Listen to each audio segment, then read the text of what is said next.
Welcome everyone.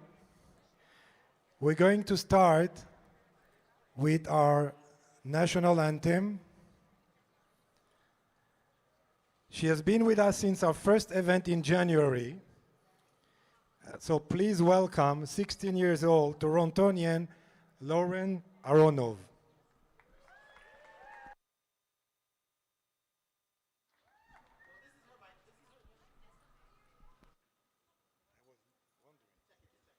Hello, check, check, check.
Thank you, Lauren.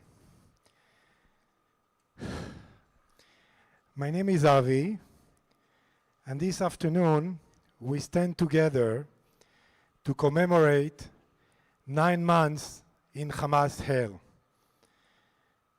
Today we are blessed to hear from 3 hostage families who have just arrived from Israel to share their stories. They remind us that these are not just headlines, not just posters, but they are real events impacting real people. We are joined by community and political leaders standing in solidarity with us. They each remind us of the human side of this tragedy beyond media and political narrative.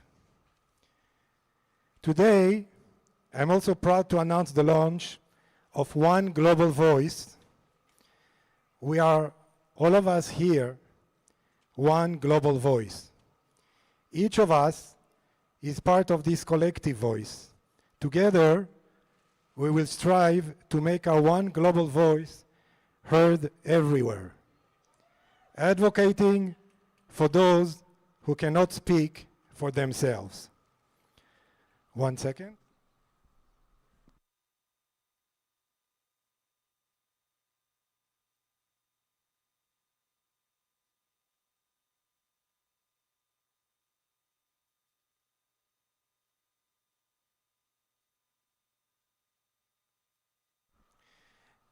Today, I will tell you a few stories of heroes,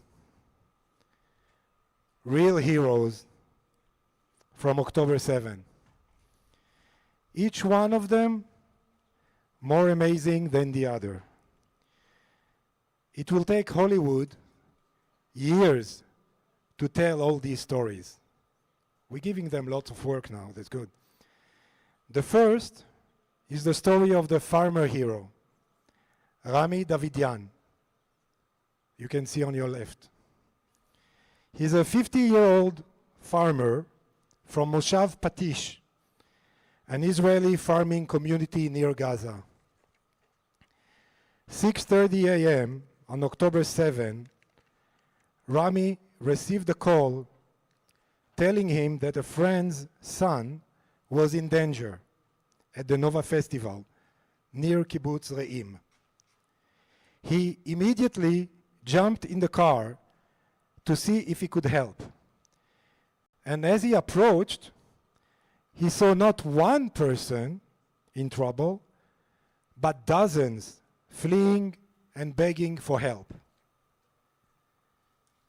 Throughout the morning and the rest of the day, Ramy made multiple trips between the festival site and the Moshav, rescuing groups of 10 to 12 people each time, often under fire. He navigated the danger by hiding in bushes and behind trees. In one instance, he pleaded with Hamas terrorists that stopped him in Arabic, pretending to be a Yemenite Muslim, warning them of approaching soldiers. Untrained in combat, Ramy felt guided by a higher power to protect these young people, viewing them as his own children. Though he saved many, he still struggles with the loss of those he couldn't reach. Almost 400 people were killed or kidnapped that day from the Nova Festival. Ramy is a true hero.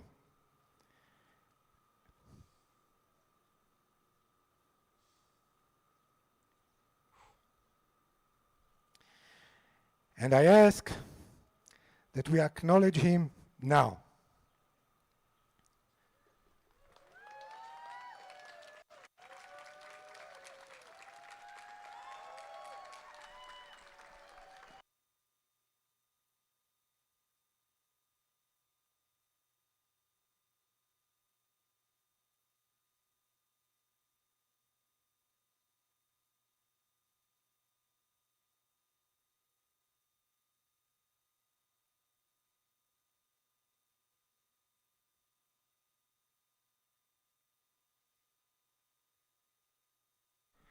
Now, I'd like to introduce Yasmin Magal. Yasmin is the cousin of 22-year-old Omer Nutra, who was abducted while serving as a lone soldier. As a 25-year-old third-year medical student at Jerusalem Hebrew University, Yasmin has spent the past 9 months working for the release of her cousin and all remaining hostages. Please welcome Yasmin.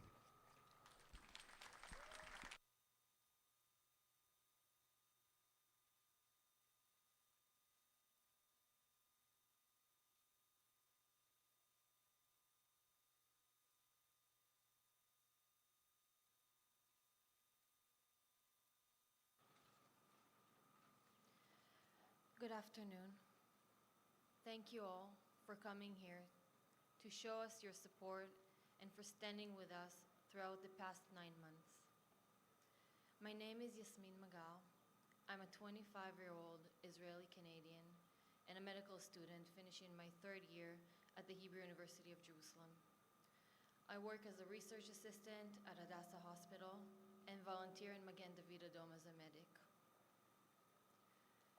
This afternoon, I'll be sharing with you the story of my cousin, Omer Nutra, who's being held hostage in Gaza by Hamas terrorists for 9 months. 22 years old Omer was born and raised in Long Island, New York. He went to Jewish school, USY, and Jewish camps, growing up within the warm embrace of the Jewish community. As an athletic kid and a natural-born leader, Omer was a captain of the basketball, volleyball, and soccer teams in his high school. When playing board games, he most usually wins, and if he happens to lose, we find ourselves playing again and again until he wins.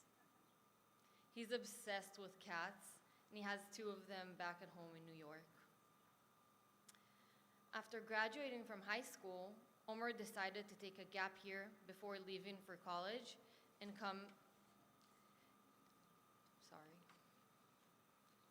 and come to Israel, like many other North American Jewish kids do after high school and before college or university. He did a one-year program in northern Israel and fell in love with the country and the people and the extended family that lives in Israel. Even though he was accepted to Binghamton University back at home for a bachelor's degree, at the end of the year, Omer decided to postpone his studies again in order to draft into the IDF. He did so in order to protect the country he loves so much, the people he loves, and his family. Pure idealism led him to do so. He was stationed by the Gaza border on the Israeli side in order to defend the nearby kibbutz if anything was to ever happen. On October 7th, thousands of Hamas terrorists invaded southern Israel. We all saw the horrific footage from that day, the murdered, raped, and kidnapped.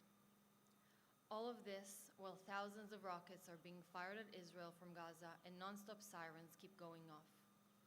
This day will be remembered as the deadliest day for the Jewish people since the Holocaust.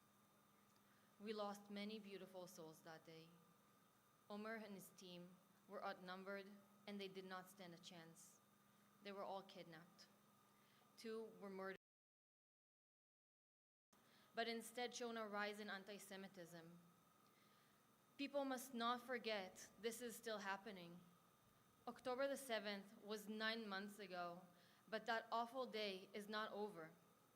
For the 120 hostages still being held, it's their everyday's reality. There are hostages from 24 nations. This should be reviewed as an international humanitarian issue. It may have hit our families this time, but it could have been anyone.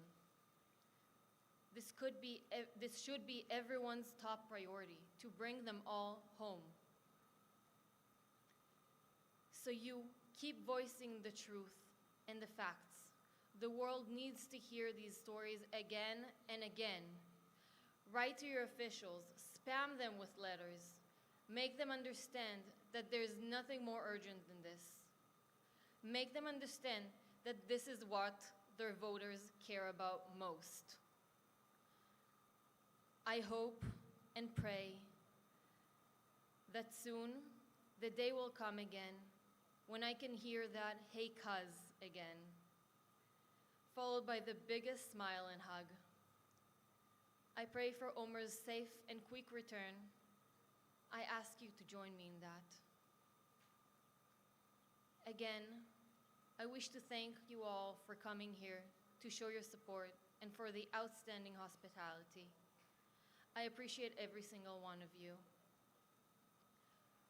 What I learned from the history of the Jewish people is that when we stay united, we stay strong, and we can accomplish great things. In my opinion, there is no greater cause to unite around, to bring 120 hostages home to their families. Together, we can write a just end to the story that will be added to the history books and will be told in future generations. Am Yisrael Chai.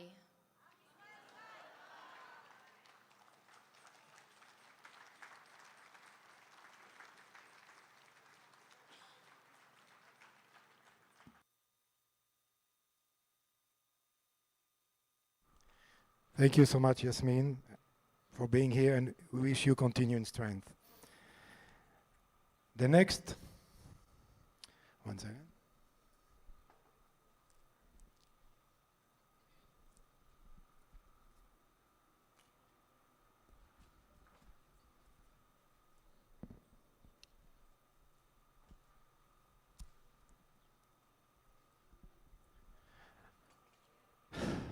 The next heroic story I want to share with you is that of Nazin and her husband Yad.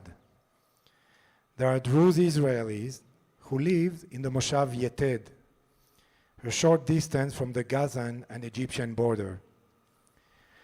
When Hamas terrorists attacked on October 7, Yad joined the community response team, unaware that his first encounter with terrorists would be at his own home.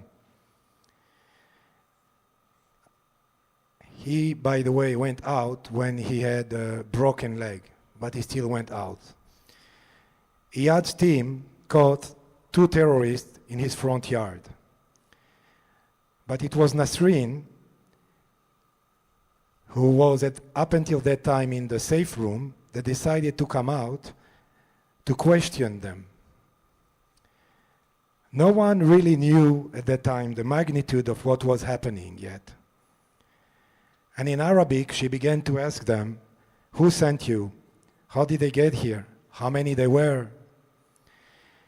Finding out that more terrorists were hiding in her greenhouse, she alerted IDF forces who were able to capture 20 attackers, 20 terrorists, who planned to wipe out the entire Moshav. When one of the attackers, one of the terrorist phones rang, Nasreen answered it. And she heard the terrorist unit Hamas commander on the line, pretending to be helping Hamas. She was able to gain intel about their plans, which then led to the IDF to their location and take down an additional unit of 15 highly trained terrorists from the Nukba force. Her bravery and quick thinking provided vital intelligence, helping to save basically her Moshav from the terrorists. Although Nasreen was chosen to light a torch at the Independence Day, Yom Ha'atzmaut, she did not accept the honor because of ongoing threats to her life. I learned about her story the first time on TV on Channel 12 News, where they tell the whole story. So unfortunately, that means also the people in Gaza heard her story. So please join me now in recognizing her bravery, and to all those allies who support us when it is not easy to do so.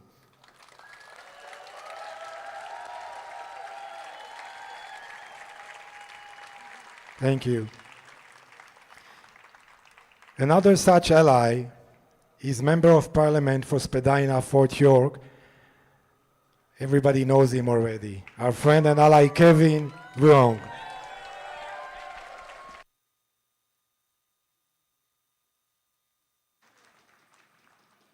Thank you, Avi. So I'm here today with 3 simple messages.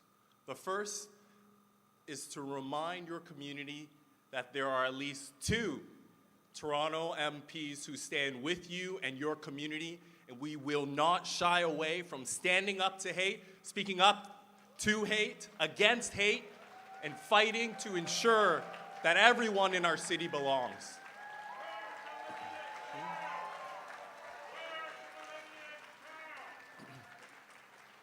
The second is not for the people here. The second is for those who seek to intimidate and to silence us. You can stalk my wife, you can follow us in our neighborhood. We will not be intimidated. You will not scare us, because we are on the right side of history, and we'll continue to stand up to you and your hate.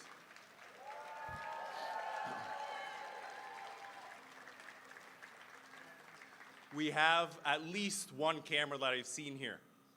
Before I get into my final point, I want them to hear, and for their audience to hear later on tonight's report, and everyone that lives in downtown Toronto to hear that we speak with one voice when we say, "Let my people go now." Okay? Let my people go now. Let my people go now. Let my people go now. Let my people go now. Okay? My final message is for the people who aren't here. I want you to take a moment and imagine if it was your family member. What What if it was your cousin? What if it was Ramy? I have Ramy's poster up in my office in Ottawa to ensure that anyone who steps into my office on Parliament Hill is reminded that there are people still being held hostage today, that 9 months now later, they continue to be held hostage. Hostages like Carmel, like the Bibas family, and Kafir. Imagine if it was your 9-month-old baby who was kidnapped. Would you be silent? No, you would not. If it was your cousin, if it was your sister, your grandparent, would you be silent? No. No decent, caring person would. So why are you silent now? Why are you not speaking up and raising your voice? Whatever you may feel about the conflict, the war, it doesn't matter, because what we're talking right now is about innocent civilians, innocent babies. Kafir was 9 months old and is now 9 months later in captivity. Has spent half their life in being held hostage. If you hear that and in your mind you don't realize how wrong that is, there's something wrong with you. And that's why I want every person who will be watching this on tonight's news, who is not here this evening, this afternoon, to ask yourself, would you care if it was your family? If you would, then you need to start speaking up now. And you need to add your voice to ours and say, let my people go now.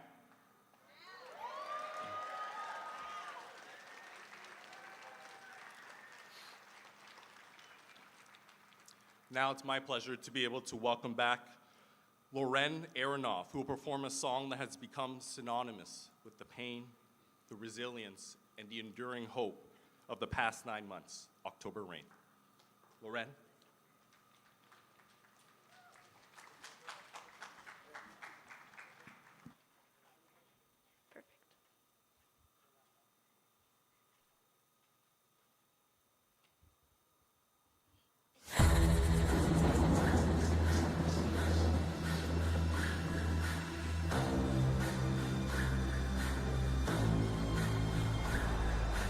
Perfect. Funny, play with me, look into my eyes and see people walk away but never say goodbye. Someone stole the moon tonight, took my light, everything is black and white. Who's the fool who told you boys don't cry? Hours and hours and powers, life is no game but it's ours. Wow, the time goes wild. Every day I'm losing my mind, holding on in this mysterious ride. Taking I got nothing to hide. Take it all and leave the world behind. Baby, promise me you'll hold me again. I'm still warm from this October rain.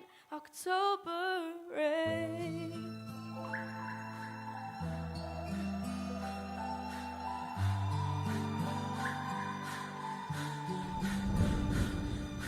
Living in a fantasy, ecstasy, everything is meant to be. We show past, but love will never die. Hours, hours, hours, life is no game, but it's ours. Wow, the time goes wild. Every day I'm losing my mind, holding on in this mysterious ride. Dancing in the storm, I got nothing to hide. Take it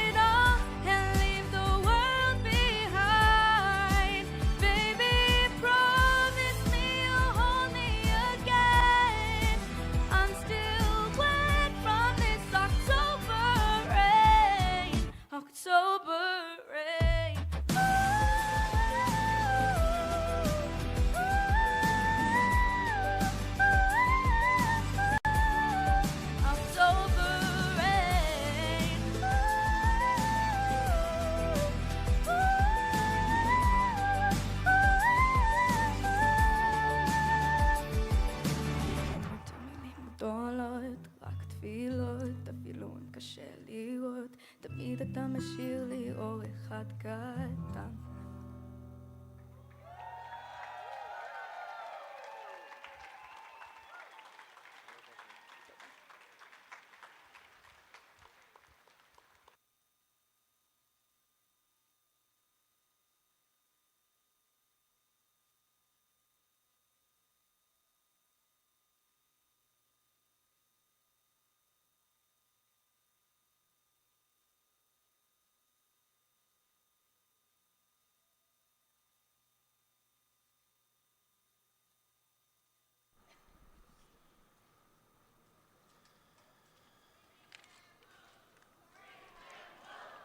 Bring them home. Bring them home. Bring them home. Bring them home. Bring them home. Bring them home. Now. Now.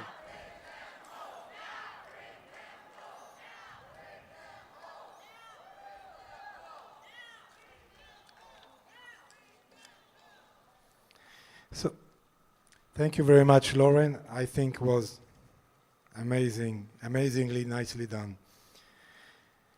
The third story, my last story of today, is about retired IDF General Noam Tibon. He was at his house in Tel Aviv on October 7 when he got a phone call from his son, Amir Tibon, a journalist for Haaretz, saying that the kibbutz where he stays has been overrun by terrorists. He and his wife got into the jeep and headed south within 5 minutes. On the way to Nahal Oz, he got into firefights with terrorists. He helped rescue people who were wounded and arrived at his son's kibbutz in time to help stop the terrorists. Going house to house with soldiers that he found on the way and they worked together, he finally reached his son's home in the afternoon around 4, not knowing if any of them would be left alive. When he knocked on the wall of the safe room,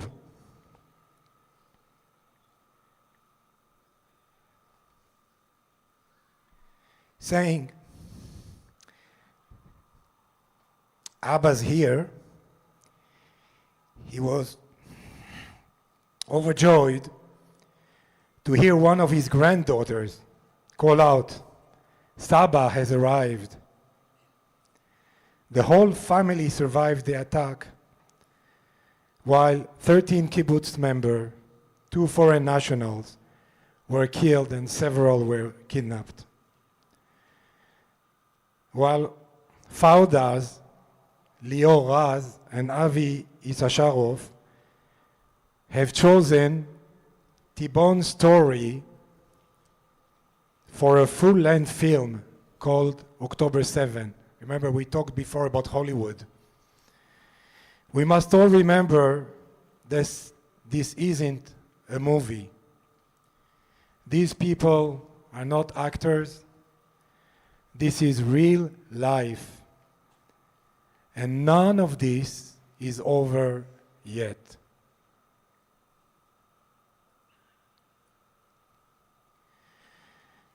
Now, I'm pleased to introduce Counselor James Pasternak, Counselor for Ward 6, York Center. Please welcome Counselor Pasternak to the stage.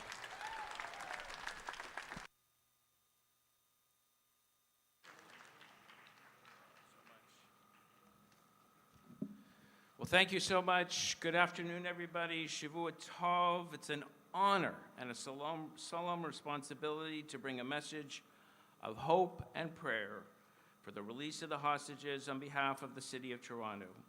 I thank you so much for coming this afternoon on this beautiful summer day to participate in a message of the utmost importance. We are here to renew our faith, to share words of hope, and to demand, bring them home now. Home now. Home now. Bring them home now.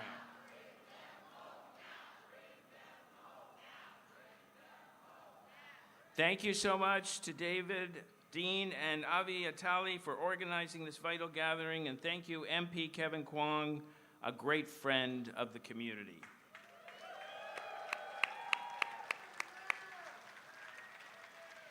Throughout our history, the Jewish people and their friends have always exhibited strength and prayer to survive and endure our darkest moments. To our brothers and sisters, our missing members of Kol Israel, taken from their homes, kidnapped and tormented by a terrorist group, we will never forget you. We always will think of you, and we will not rest until each and every one of you is brought home safely to their family and friends.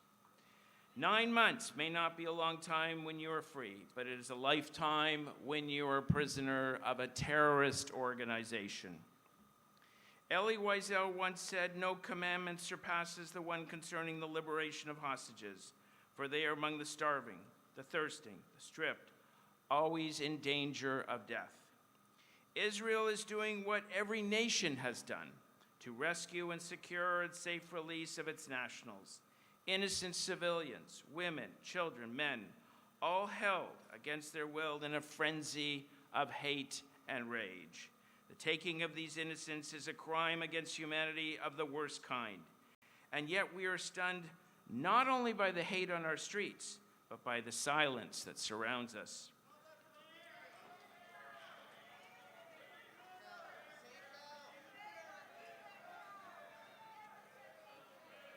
These kidnappings are a war crime that must be condemned by all. But where are our supporters? The silence is deafening.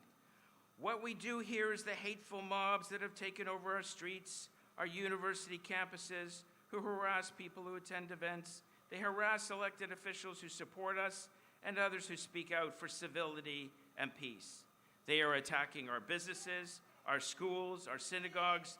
They wrap themselves in the charter, but they do not let anyone else speak. Their chant is, "Shut it down," because only their voice of hate counts. They do not say a word about the hostages. I can tell you I know hate when I see it, and these encampments and rallies are not charter protected. They are hate fests that must be condemned universally. These mobs talk about freedom, and not a word from these mobs about our hostages. When were these mobs when 500,000 people, including thousands of Palestinians, were killed in the Syrian civil war? Where were these voices when Saudi Arabia was bombing civilian targets in Yemen? Why didn't they take to the streets for the Uyghurs and the Tibetans? They don't take to the streets for these crimes against humanity because it doesn't allow them to demonize the Jews. And yet, we will not be intimidated. We helped build this city and this country. We fled world conflict zones, pogroms, the Holocaust. We are not going anywhere. We will continue to light the menorahs in our public squares during Hanukkah. We will continue to have our Lag Bomer celebrations in public parks. And we will continue to attend our synagogues, our Jewish schools and institutions. We will not be intimidated. The late Rabbi Jonathan Sachs once remarked long before current events, quote, "If we want to fight anti-Semitism, let us walk tall and proud as Jews, and let us work with all humanity to banish hatred forever." To those in high office across Canada who are calculating the demographics, the vote count, and are silent in our crisis, I urge you to go to YouTube and key in Walk for Israel 2024. Do not adjust your TV set. Yes, those were 50,000 people on Bathurst Street, a community united with other faiths and nationalities. We are not asking the sun and the moon. We want what everyone else wants, to go about our daily lives in peace and security. Leave us alone and bring our hostages home. Winston Churchill once said, quote, "What kind of people do they think we are? Is it possible that they do not realize that we shall never cease to persevere? The redemption and release of the hostages is an old and urgent task that Jewish communities are obliged to meet. It is an obligation from Torah, developed in the writings and reflection of the rabbinic sages, and deepened, explicated in work of Jewish medieval thinkers. I quote for you from the prayer of well-being for the release of hostages. Quote, "We cannot describe or imagine the magnitude of their suffering, anguish, torture, and abuse. Only you, our Father, see and know all that they are going through and all the terror, fear, and helplessness they felt on that terrible day. Let us look back at this place in time, that we did our part, that we never wavered, that we condemned the horrors of terrorism that no cause can justify, that we never forgot our hostages, and that never again really means never again."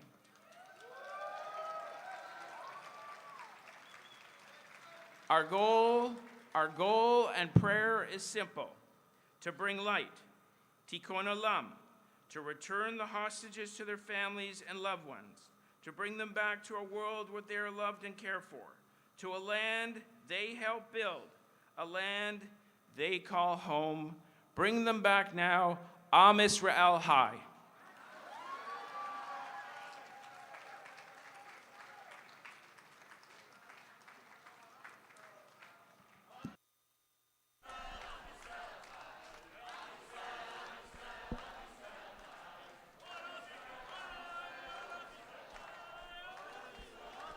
עוד אבינו חי.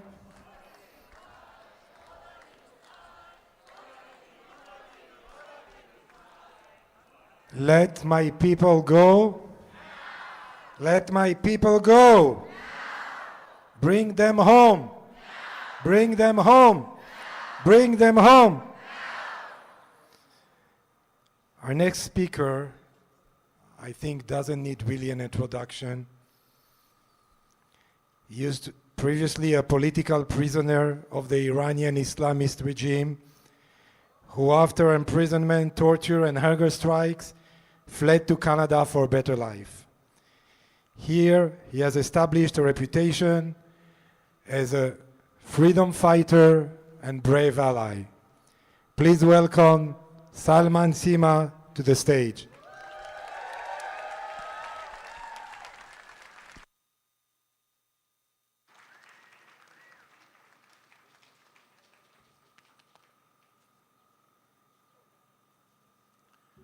Thank you, Avi. Thank you, everyone, for coming here today. It's past 9 months. 9 months that since terrorists attacked to Israel. 9 months since terrorists kidnapped babies, innocent babies. 9 months since jihadists took over our streets. 9 months since our corrupt politician failed to stand up against anti-Semitism. And 9 months since brave Iranian people, as a first nation on planet Earth, stand with Israel.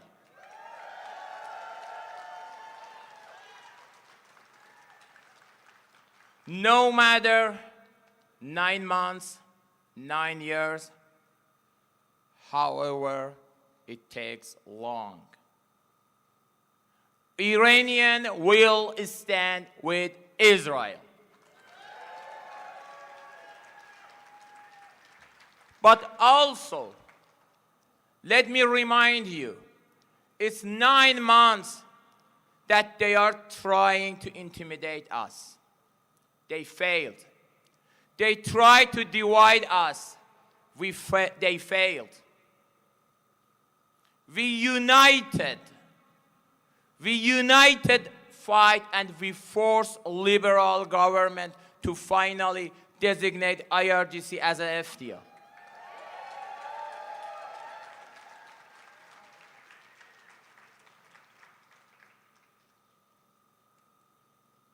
look at this sign. It has been 9 months that I designed this sign. Look at it. The jihadists attacked to this sign. Thank you to my Jewish brothers and sisters who backed Iranian people in their fight for freedom. Thank you, Daniel Boardman, for bringing communities together. Thank you, everyone who participated in the biggest walk with Israel in Canadian history.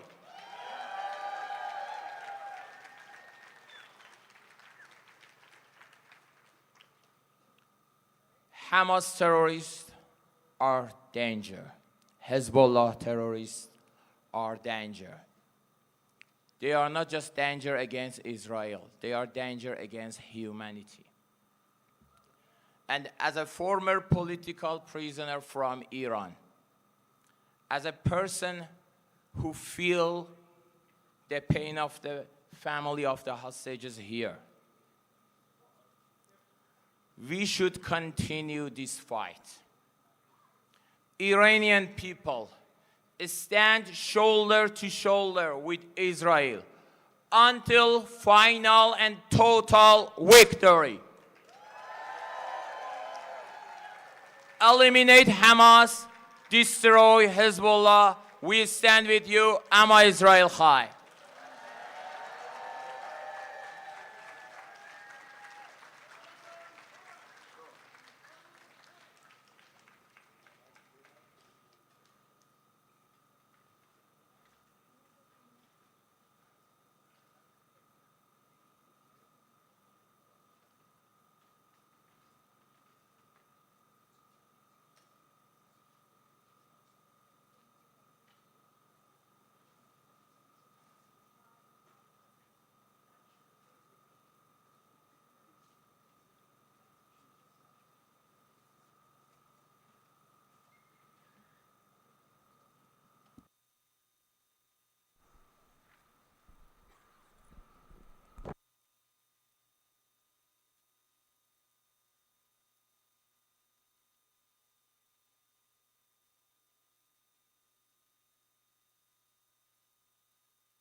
Thank you, Salman. Very happy to see you were able to come. Now, it is my honor to introduce Sasha Arv, the older sister of 19-year-old Karina Arv, who was abducted by Hamas terrorists from Nahal Oz. Sasha last spoke with her sister at 6:30 a.m. on the dreadful morning of October 7. Since then, she's been doing all she can to help bring about the release of her little sister. Please welcome Sasha.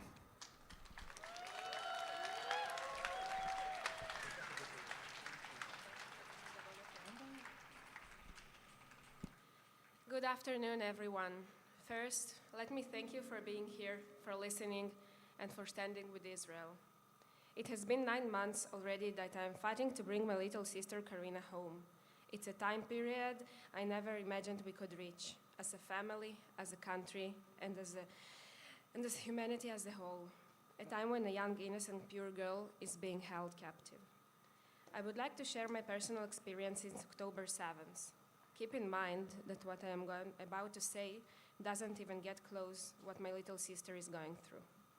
My name is Sasha Arv, 24 years old from Israel, a neurobiology student and a healthcare worker. I have a small and humble family, my 2 parents and 1 little sister that I love more than anything in the world.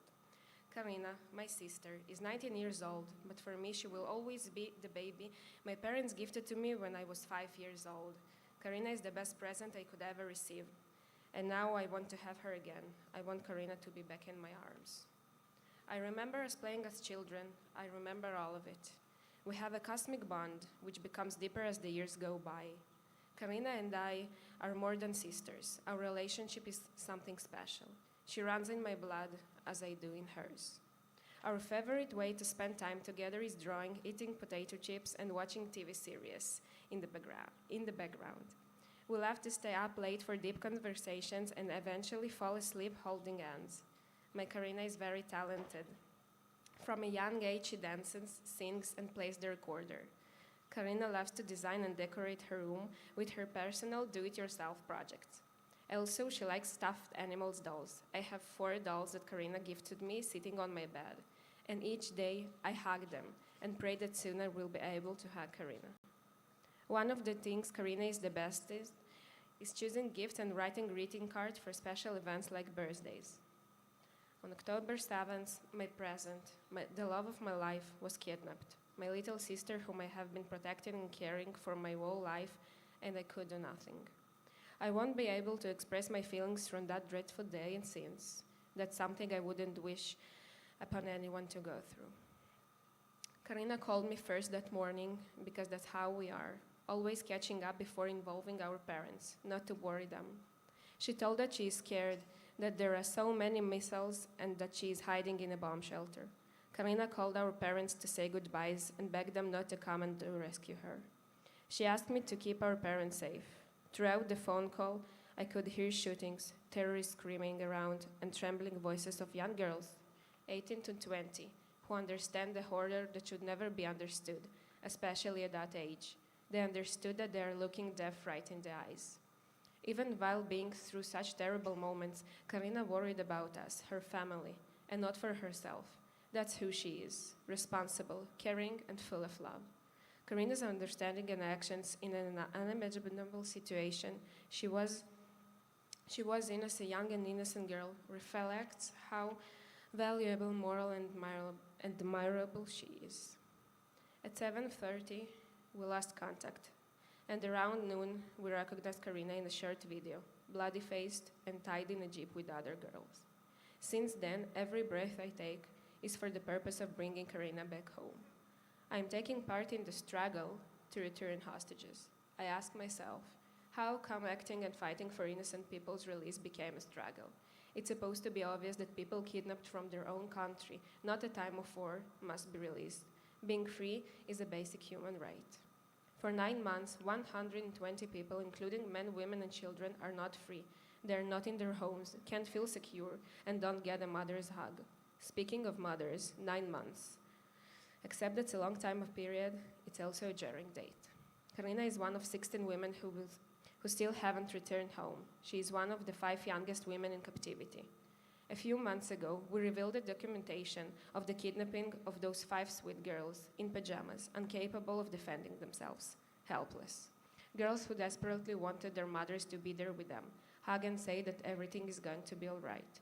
Instead of that, they saw dead bodies of their girlfriends, lying in pools of blood. 9 months that the hostages haven't seen their mother, heard her voice, received a hug.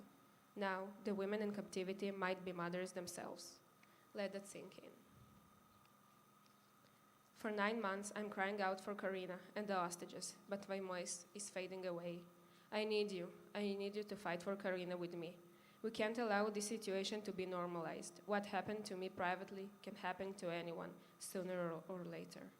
Let's be one powerful, united voice that knows what needs to be done immediately, and that is call and act for the release of the hostages. Every citizen must wake up and remember there are people that are being held hostage.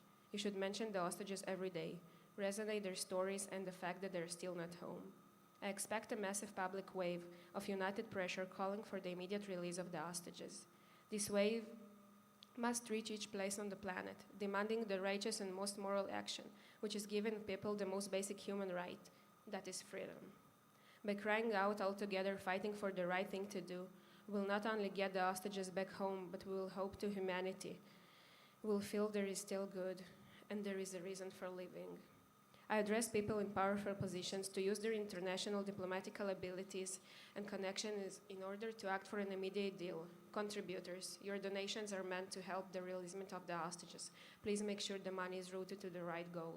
Let's together create the wave that will lead all to the right future. Am Yisrael Chai.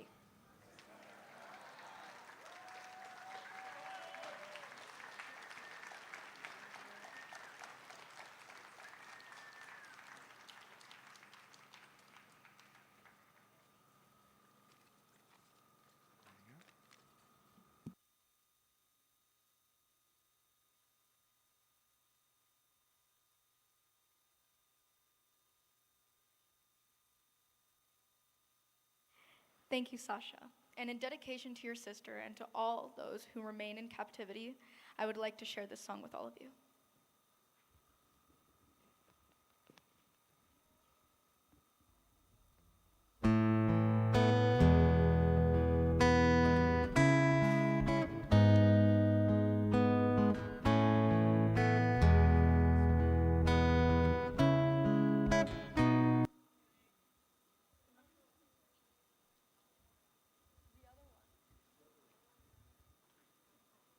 I say.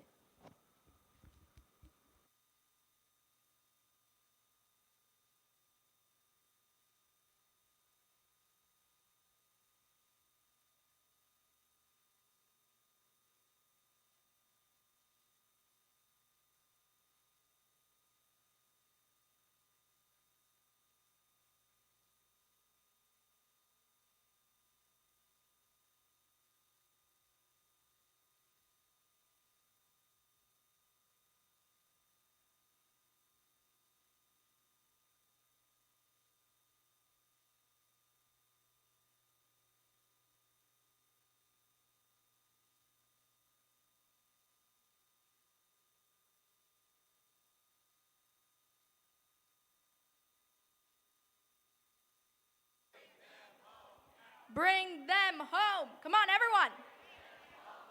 Bring them home. Bring them home. Bring them home. Bring them home. Bring them home. Bring them home. There we go.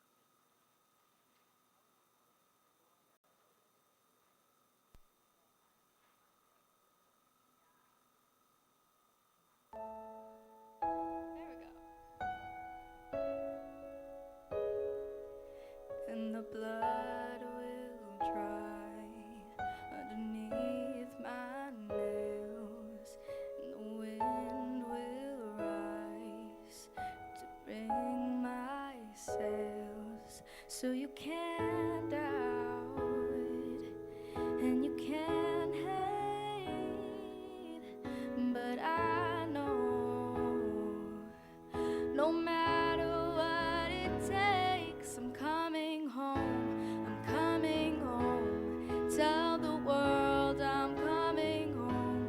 Let the rain wash away all the pain of yesterday. I know my kingdom awaits, and they are fighting for my sake. I'm coming home, I'm coming home. Tell the world I'm coming. So far away from where I belong, but it's always darkest before the dawn. So you can't doubt, and you can't hate, but I know no matter what it takes, I'm coming home, coming home. Tell the world I'm coming home. Let the rain wash away all the pain of yesterday. I know my kingdom awaits, and they are fighting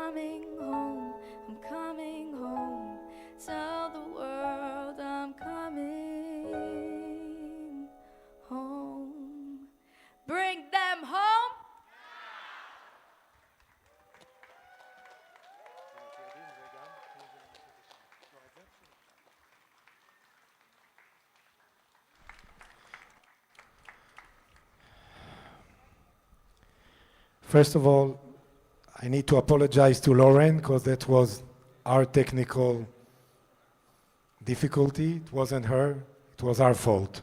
So, sorry, Lauren.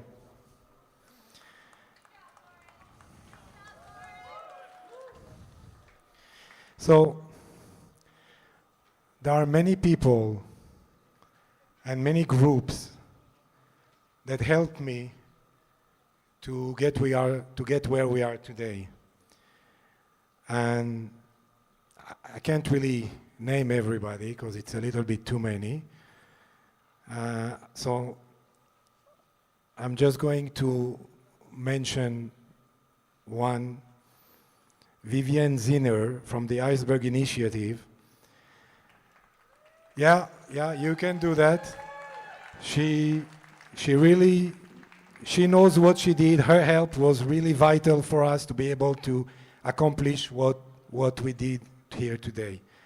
I also want to acknowledge that we have with us here, and I apologize for not saying it right, Ruchi Wali, which is running for MP in Pickering and Brooklyn. You can see her here, over here, she's raising her hand. She was before with the Iranian flag. And if you live in Pickering and Brooklyn, please don't forget to vote for her. Now, the next speaker, Karen, is one of the persons that I mentioned that without her, I couldn't do that. She really helped me the most in organizing this event. She's a film and TV producer who has traveled twice to Israel since October 7.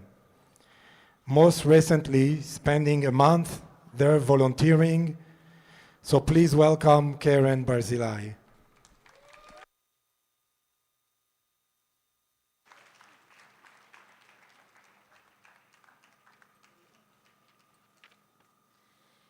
Thank you, Avi. Today, if you'll allow me, I want to talk a little bit about innocence. Innocence is a precious quality that we often associate with our early stages of life. But it's really so much more than that, isn't it? It's a sense of wonder, hope, and a belief in the inherent goodness of the world. As we get older, we inevitably lose some of that innocence, replacing it with a harsher reality. But when innocence is torn from us, it can be painful and damaging. On October 7th, whatever innocence any of us still held vanished. It shattered in an instant, leaving scars on nations, communities, and people. I felt this profoundly during my time in Israel. I went there to volunteer. I felt a compulsion to go, to do what I could. But ultimately, I found myself grabbing onto people in the hope of finding some semblance of humanity, feeling a little less like the world is upside down, and looking for some of the innocence that I had lost. I met 21-year-old IDF soldier El Rowi at Sheba Medical Center. His presence was striking, not just because of his visible injuries, but because of his spirit, which shone through these amazing big blue eyes.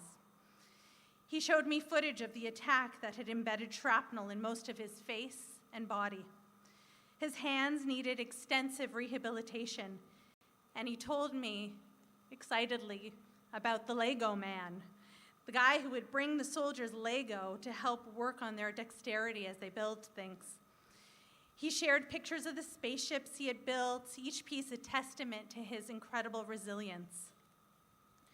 In those moments, I saw a person who, despite the horrors he had faced, found a way to hold on to the innocence of his childhood, if only briefly.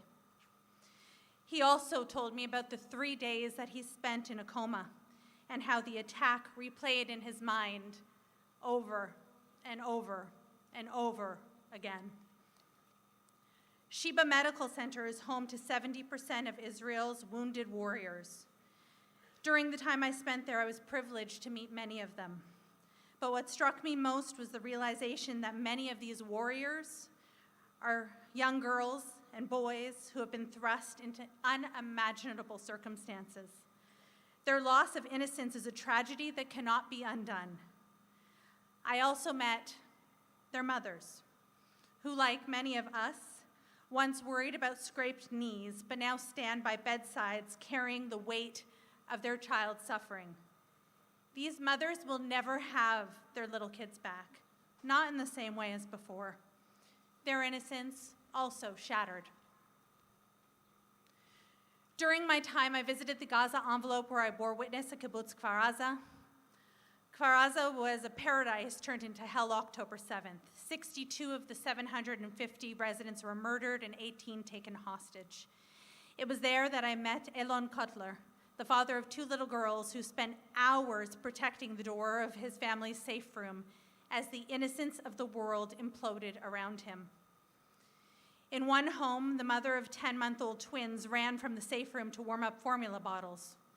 She was murdered by a Hamas sniper, and moments later, her husband was killed as well. For the next 10 hours, the baby girls screamed, and the terrorists murdered anyone who tried to rescue them. Elon is a filmmaker who spent his life documenting stories of coexistence. He is a kibbutznik, and he believes in a world of peace. But it's hard to hold on to innocence in a world where babies are used as bait. Loss of innocence comes in many forms. It comes when a first-generation Canadian, like myself, realizes that being a good, productive citizen might not mean as much as I thought it did. Was it naive to believe that the world would stand against terror? That the world would believe Jewish women? That our children would be safe on campus? Let me ask you, was it naive to believe that Jewish hatred would never be normalized? I would love to put my rose-colored glasses back on. Innocence is such a beautiful thing. We are a people who love to dance and sing and live with positivity. We need to hold on to that spirit. But now we must do so with our eyes a little bit wider and our hearts just a little bit heavier. Let us honor the courage of those who have suffered, not just in our words, but in our actions, like being here today. And for that, I thank you. We must stand in solidarity with the hostage families. We must support the institutions and the programs that aid recovery. And we must stand united with the nation of Israel. Together, we can build a future where our spirit remains unbroken and our innocence, though tested, will never be fully lost. Thank you for listening, and Am Yisrael Chai.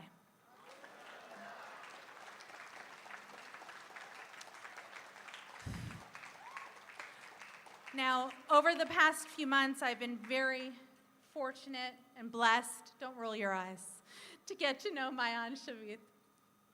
Her cousin Carmel Gat was abducted from her parents' home in Kibbutz Be'ari and remains one of the remaining 16 female hostages. It is my privilege to invite my aunt to the stage, along with Carmel's aunt, just off the plane from Israel, her mother, Eilat.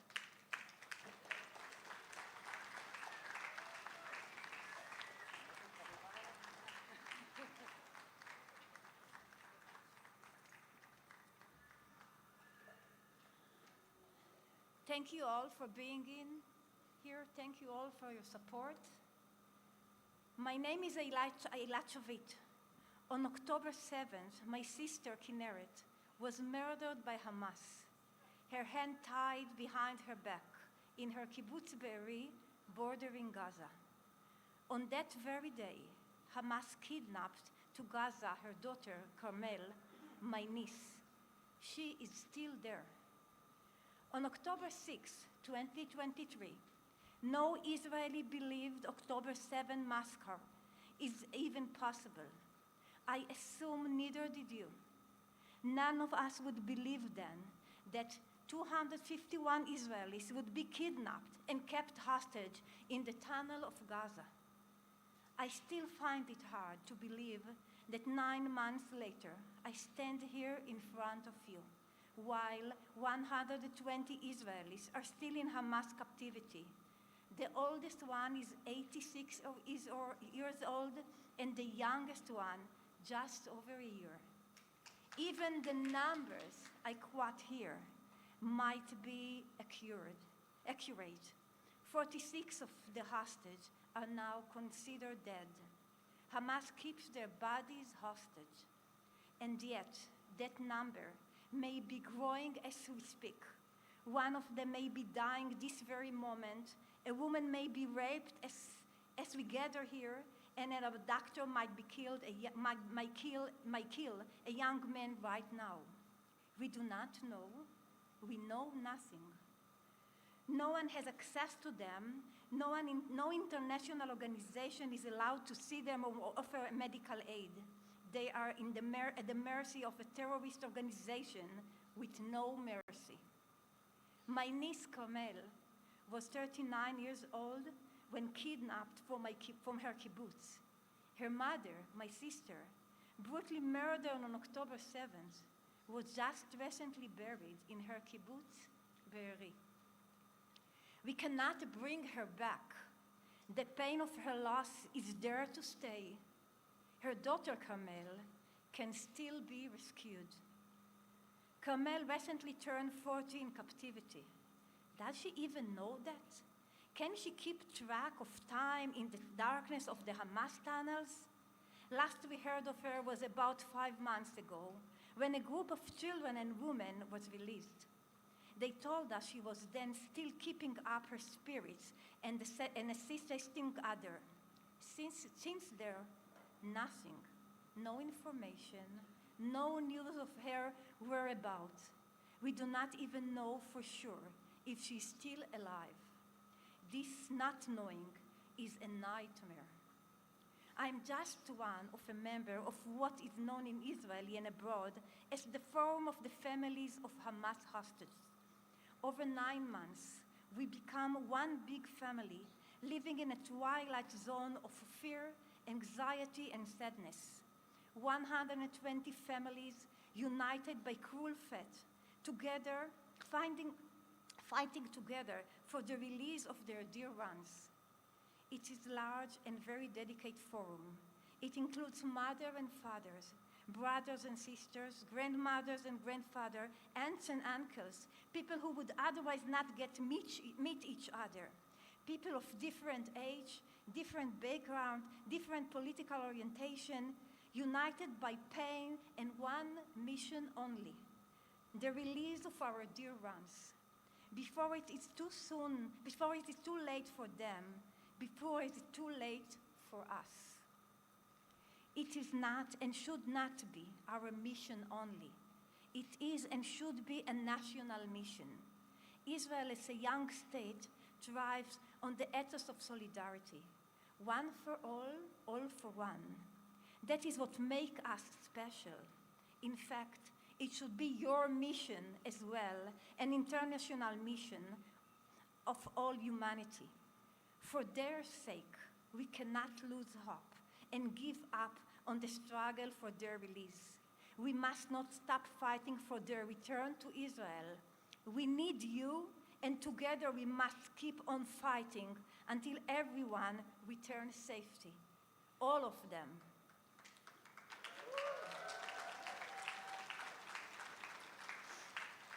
The government, as one of the main goals of their war-defined release of the hostage. The state of Israel and its people are traumatized by the massacre of October 7th, the biggest catastrophe of the Jewish people since the Holocaust. No process of healing can begin without the release of all hostages, alive and dead. They are running out of time. We cannot miss another opportunity, and maybe our last, to bring them back. Carmel, this entire crowd here is here for you and all other hostages. This entire loving crowd is here to send you our love and our collective energy to help you survive and stay strong. It is that just a matter of time, not a long time, until you all come home and we all go back to the basics of life. Hug, smile, and laugh together. We want them back. We need them back. We need you in this struggle now.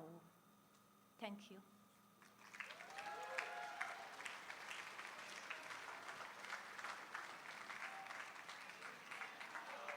Bring them home! Bring them home!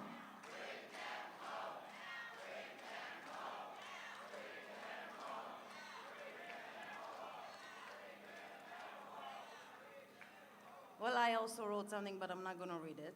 I'm going to spare you that. But I am going to say a few words. There is something that, we all call them the kidnaps. But, like they're a soccer team or a band. But each of them has a name. Each of them has a family. Each of them has a life in a whole world, just their own, that they need to come back to. This is not a normal situation. It should not be normalized that 120 people are still being held captive in horrific conditions. And something I know we shouldn't talk, it's not politics, not nothing. But when you talk about humanity, we, and I say Israel, we just, set free more than 50 terrorists. Why? Because it was inhumane to keep more than a certain amount of terrorists in one cell. But they get cells, they get food, they get showers, they're safe. But it's okay not to be humane when it comes to Jews. And this is the point that we're trying to transfer.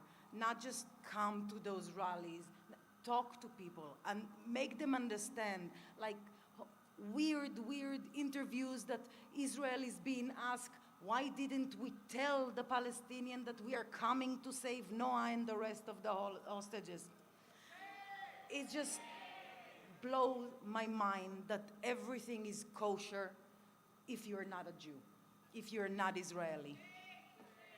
And those are the most important things that we need to remember. Unfortunately, we are unique. This is who we are as a Jewish community, as a Jewish people, as Israel people. We are humane. Our slogan is no one left behind. We will never, ever leave anybody behind. And we show it every time, unfortunately, only when, times are hard. But every time it's hard, we are coming together and we are supporting each other. And we will continue to do it as long as Israel is existing. But for Israel to continue to exist, we need to continue support and educate the rest of the world what it means to be humane. Thank you so much. Am Israel Chai!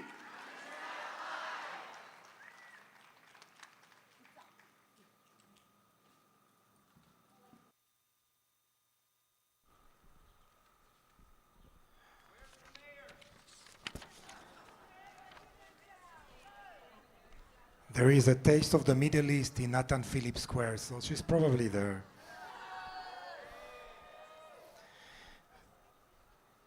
Thank you. Thank you, Eilat, Sasha, Yasmin, Efrat, who traveled with them from Israel. Thank you also to the police forces that are here to keep us safe. Thank you. And thank you to all of you who continue to show up for us every time. The last heroes I want to talk about are each one of you.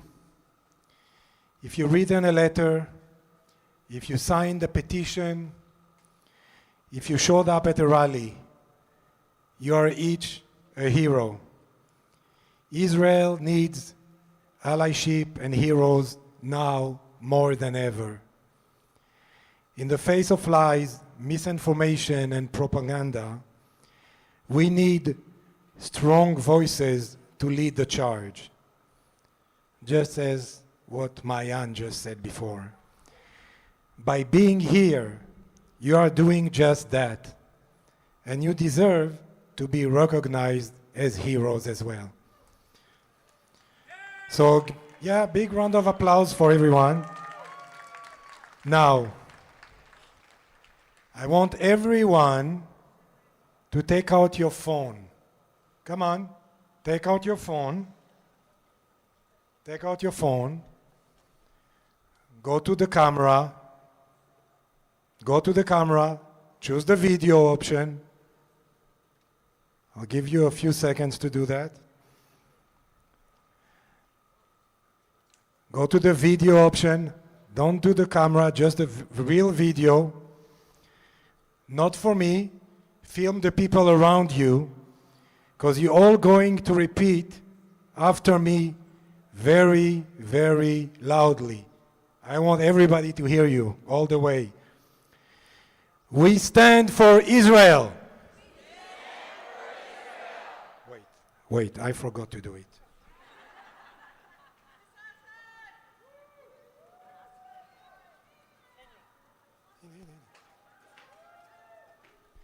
Okay, we stand for Israel.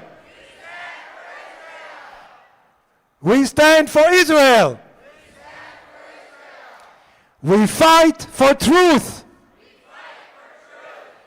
We fight for truth. We are one global voice. We are one global voice. Bring them home. Now. Bring them home. Now. So please post the video, hashtag and tag Bring Them Home Now and One Global Voice. Everybody should do it now. And this is part of being a hero today. Thank you for your courage. And please, one last thing. Next event, I want you each to commit to bring 2 more people with you. Israel needs you, and together we will make our voices heard.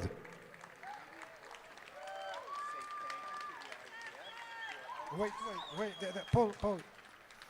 Now, Cantor Benny Meisner will share a prayer for the hostages and the IDF that we need to thank, as they are right now fighting for us and for the hostages, not only in Gaza, but also in the north and everywhere else.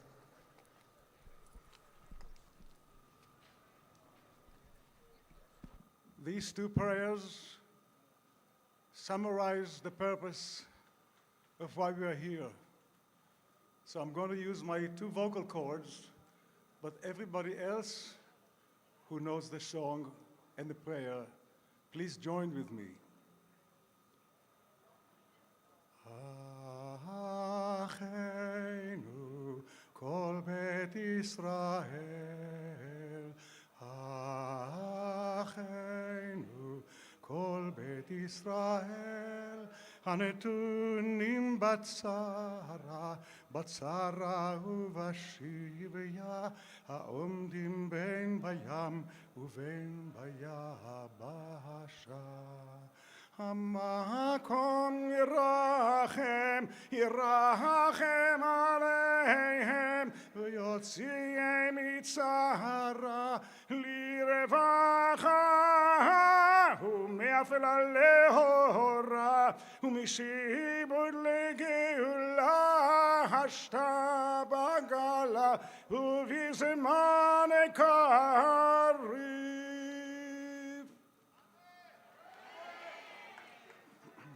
Amen. For every soldier in Gaza, in Jenin, and my cousins, and in the north. מי שברך אבותינו, אברהם, יצחק ויעקב, הוא יברך את חיילי צבא הגנה לישראל, יברך את חיילי צבא הגנה לישראל. הוא יברך את חיילי צבא הגנה לישראל, העומדים על משמר ארצנו והרי אלוהינו, מגבול הלבנון ועד מדבר מצרים ומן הים הגדול עד לבוא הערבה, ביבשה, באוויר ובים, הוא יברך את חיילי צבא הגנה לישראל. הוא יברך את חיילי צבא הגנה לישראל. הוא יברך את חיילי צבא הגנה לישראל,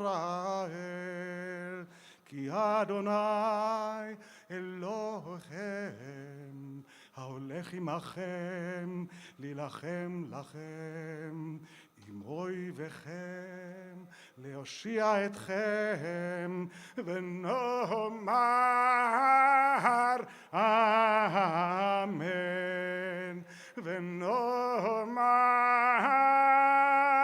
אמן.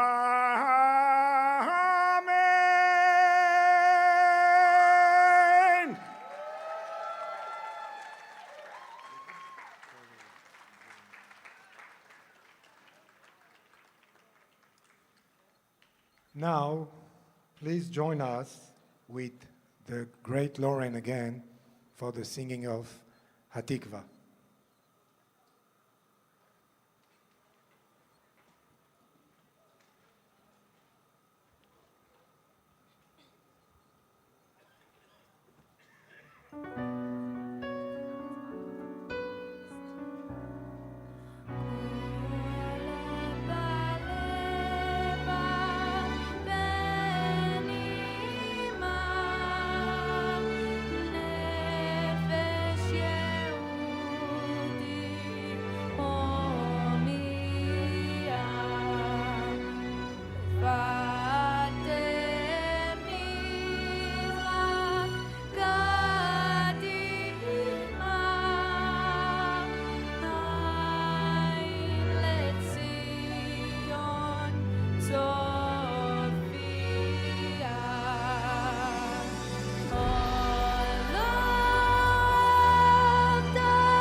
So we're gathered here 9 months, standing here for 9 months with allyship, Christian community, Hindu community, the Iranian community. Thank you. Your voices are needed. Your voices need to be heard. We thank our hostage family representative that came all the way from Israel so we can amplify their voice. We thank Efrat, who came with them. And we thank Avi and Dean for bringing us together today. So we say, bring them home. Bring them home. Amen.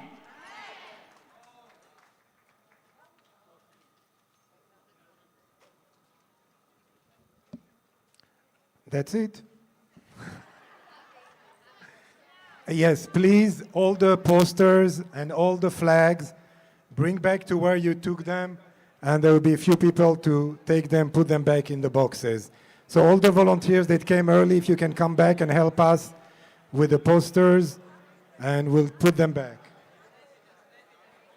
Thank you all for coming.